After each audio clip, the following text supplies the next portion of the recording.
আলহামদুলিল্লাহ আমরা সকলে আনন্দিত যে আজ প্রায় সেই ৮ সাল থেকে নিয়ে আমরা যেভাবে আমাদেরকে নিপীড়ন করা হয়েছে, বিভিন্নভাবে অত্যাচার করা হয়েছে, ঠিক তেমনিভাবে পিলখানার হত্যাকাণ্ড যেভাবে করা হয়েছিল, ঠিক তেমনিভাবে আরও হেফাজতে ইসলাম বাংলাদেশ 2013 সালে শাপলা চত্বরে যেও গঠন ঘটিয়েছে, ঠিক তেমনিভাবে যে সমস্ত নেতা কর্মীদের গ্রেফতার, হয়রানি, অযথা হত্যা, মিথ্যা মামলা, অনেক প্রকার হয়রানি আমরা শিকার হয়েছি।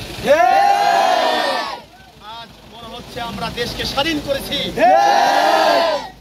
আমাদের স্বাধীন দেশে থেকেও আমরা ছিলাম পরাধীন।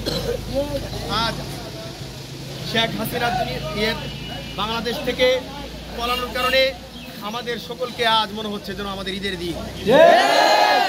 আজ মনে হচ্ছে যেন আমরা দেশকে আজকে নতুন করে স্বাধীন করলাম। আমরা এই জন্য অতীতে হিটলার আরো যারা এই সমস্ত অত্যাচারী শাসক যেইভাবে নিপীড়ন নির্যাতন করেছে, কেউ কোনোদিন রেহাই পায় নাই। এমনিভাবে শেখ হাসিনা উনি মনে করেছিল আমি যত প্রকার অত্যাচার করি না কেন আমাকে কেউ নামাতে পারবে না।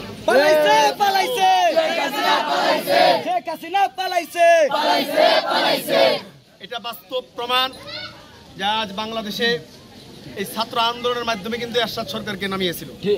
ঠিক তেমনি ভাবে আজকে এই ছাত্র আন্দোলনের মাধ্যমে তাদের সাথে আম জনতা যত প্রকার মানুষ ছিল সকলে একত্রিত হয়ে তাদের সাথে আন্দোলনে শরীক হওয়ার মাধ্যমে আজকেও কিন্তু শেখ হাসিনা দেশ থেকে পলায়ন বাধ্য হয়েছে। এই জন্য আমরা কোনো প্রকার বিশৃঙ্খলা করবো না। আমাদের যে ইচ্ছা ছিল